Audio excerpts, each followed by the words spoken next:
The foreclosure notice felt different from the other bills. The paper was thicker, the ink a colder, more absolute black.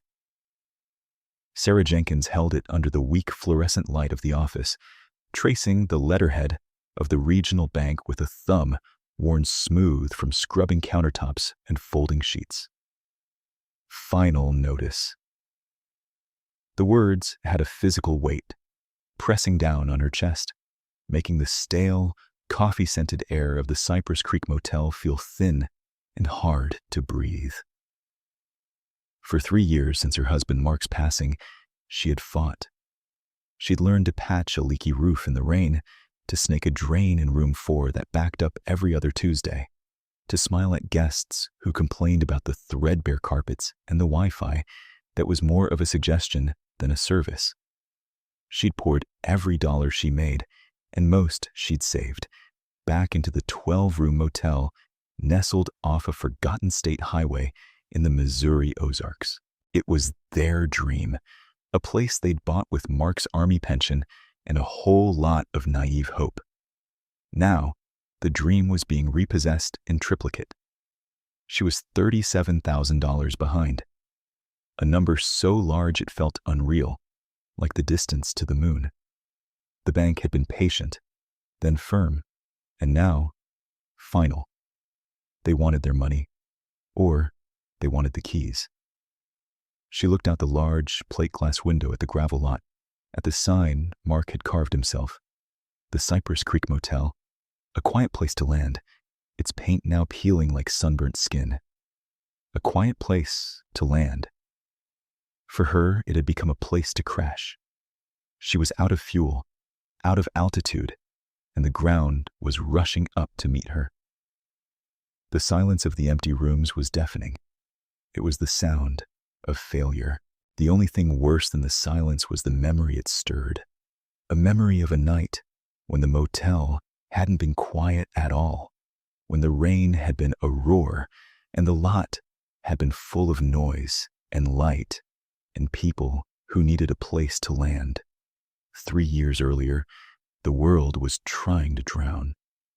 The creek that gave the motel its name had swollen into a muddy, churning river, swallowing its banks and turning the nearby highway into a canal. The rain came down not in drops but in solid sheets, a relentless, percussive drumming on the motel's aging roof.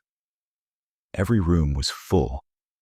She had families evacuated from low-lying homes, truckers stranded by road closures, a retired couple from Florida who'd taken a wrong turn into the apocalypse.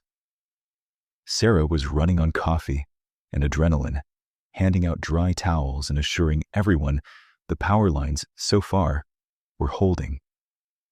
Just after 10 o'clock, when she thought the chaos had finally peaked, a new sound cut through the storm. It was a low, guttural rumble, the sound of a dozen angry gods clearing their throats. Headlights sliced through the deluge, and a procession of motorcycles, chrome and steel dripping with rain, pulled into her lot. They moved with a slow, deliberate purpose, parking in a tight, disciplined formation near the office. The men who dismounted were huge, draped in heavy, soaked leather vests adorned with patches she couldn't read in the gloom. They looked less like travelers and more like a conquering army that had misplaced its war. The door to the office chimed, and the largest of them filled the frame. He was a mountain of a man, with a thick, gray-streaked beard and deep-set eyes that seemed to take in the entire room, the steaming coffee pot, the overflowing key rack, the weariness on her face, in a single, sweeping glance. Water dripped from his beard onto the worn linoleum floor. "Need rooms," he said. His voice was gravel, the sound of rocks tumbling downhill. Sarah's heart sank. She looked at her booking ledger, a handwritten grid of names and dates. "I'm sorry," she said, her voice tight with fatigue.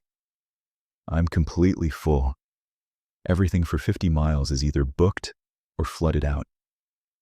She saw a flicker of something in his eyes, not anger, but a deep, bone-weary resignation. He looked back at the men huddled under the narrow overhang, their faces grim in the flickering neon of the no vacancy sign she hadn't had the heart to turn on. "Anywhere we can just get dry for a few hours?" he asked. "A garage? An awning?" Sarah hesitated. She had 2 rooms left technically, a double and a single, but she was holding them. A young family with 2 small children had called an hour ago, their car stuck between 2 flooded crossings just 5 miles east. They were trying to get to family in the next town over and had sounded terrified. She'd promised them the rooms if they could make it through. It was a promise she intended to keep. But then she looked past the big man at the faces of the others. They weren't menacing. They were just cold and wet and exhausted. They were people, caught in the same storm as everyone else. Mark's voice echoed in her head, a gentle chiding from a better part of her memory. "No one gets left behind, Sarah. Not on our watch." She made a decision. It wasn't a business decision. It was a human one. She picked up the phone and called the family back, relieved when they answered. They'd managed to reach an uncle who had a boat and was coming to get them. They were safe. She hung up and looked at the biker. "Change of plans," she said, her voice finding a new reserve of energy. "I've got 2 rooms, a double and a single. That's 5 beds." The man's eyebrows rose slightly. "There's 12 of us." "I know," Sarah said, already pulling keys from the board. "The rest of you can crash in here. The floor's clean.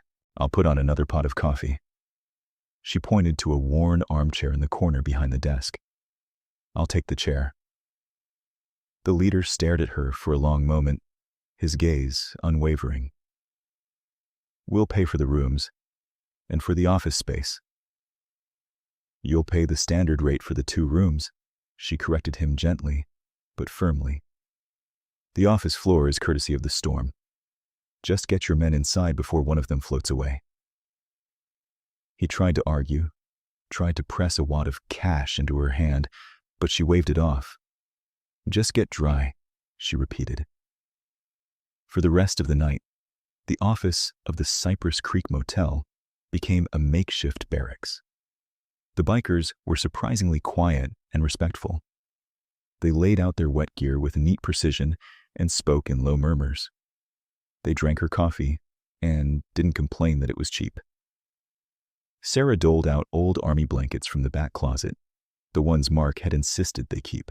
Around 2 a.m., she finally settled into the lumpy armchair, the smell of wet leather and brewing coffee filling the air, the sound of gentle snores, a strange and comforting lullaby against the storm outside.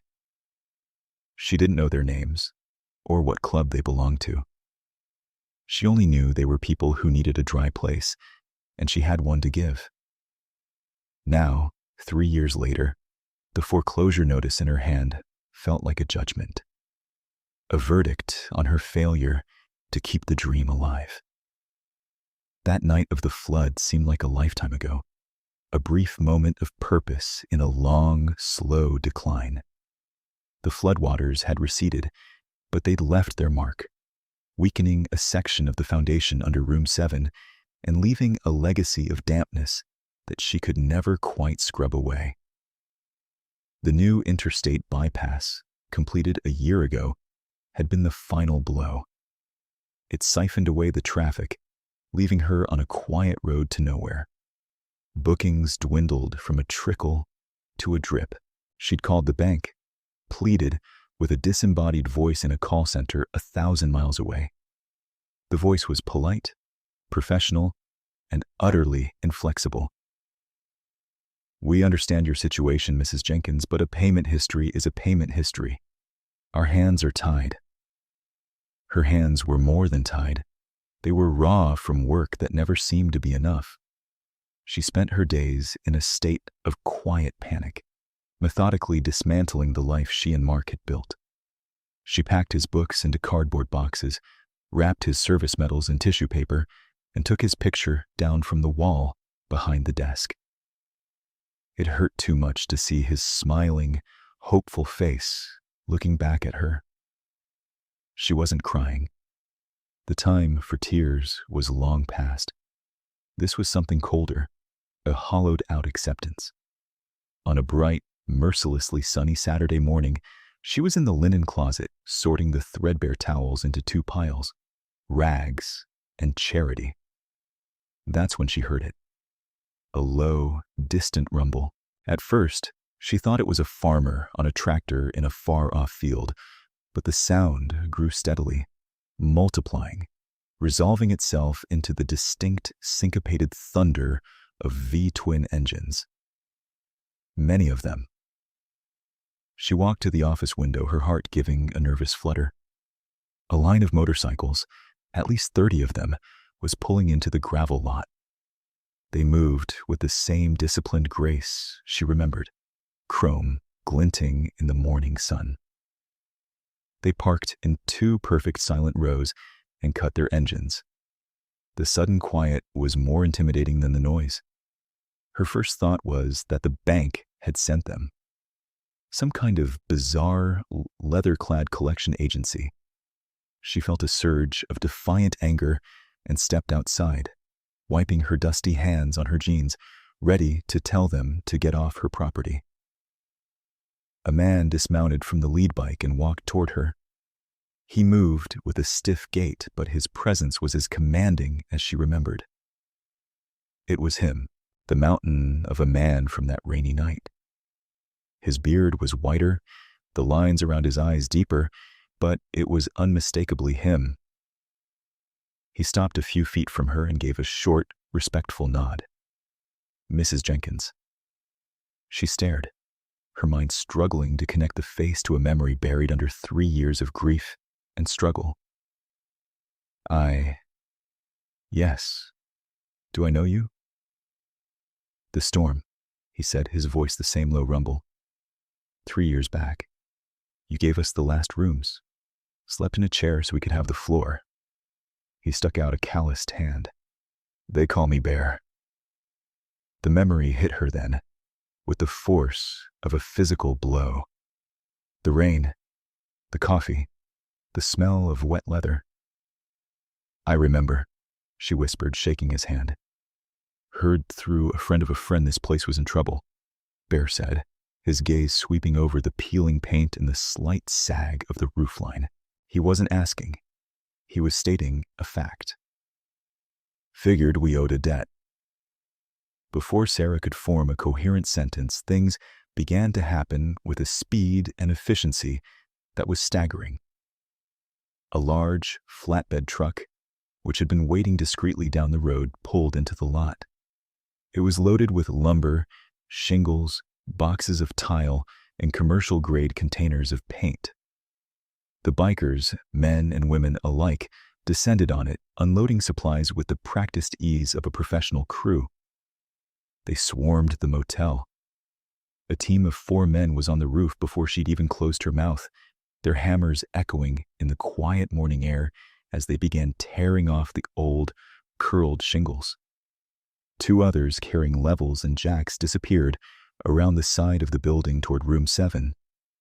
A woman with a tool belt full of wrenches and pipe cutters gave her a cheerful wink and headed for the groaning boiler room. Others began sanding the motel sign, scraping old paint from window frames and pulling weeds from the flower beds with a vengeance. Sarah stood frozen in the middle of the parking lot, a silent, bewildered spectator to her own rescue. She tried to offer coffee, water, anything. Bear just shook his head. We've got it covered, ma'am. He pointed to a large grill being set up near the back, where 2 men were already unwrapping packages of burgers and hot dogs. She was useless.